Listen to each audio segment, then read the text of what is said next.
Was not in the path of totality, but if you were able to catch it, Tucson saw around 75% coverage of the partial eclipse earlier today.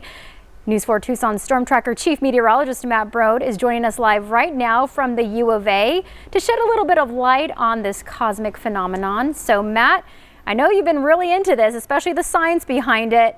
So what do you got out there?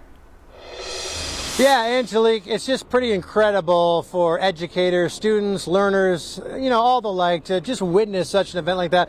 And what I find so miraculous about it is that with such precision, we can tell you the exact, I can't, but scientists smarter than me can tell you the exact line of that totality. Of course, we were a couple hundred miles to the west of that totality line, still about, 70 to 75% here in the Tucson area.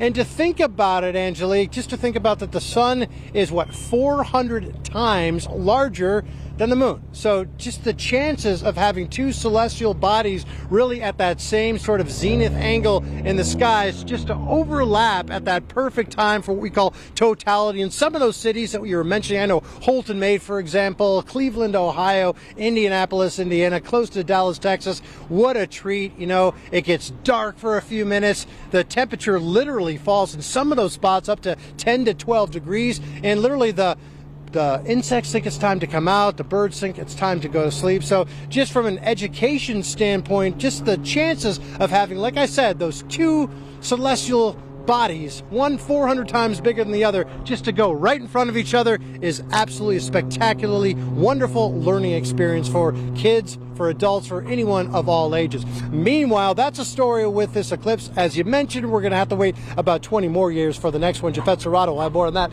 in a couple of minutes. But the other story now is we've seen some clouds out there today. Fortunately, it did not really interfere with the visibility of our partial eclipse here in the city of Tucson. But what it did do was keep temperatures for, the umpteenth day in a row, about 10 to 12 degrees below the average mark. Keep in mind, our average highs this time of year somewhere into the low 80s. But I'm back in a few minutes where we're finally going to take a couple of steps in that direction. That's a little bit more what we would expect for the city of Tucson as we start nearing at least mid-April.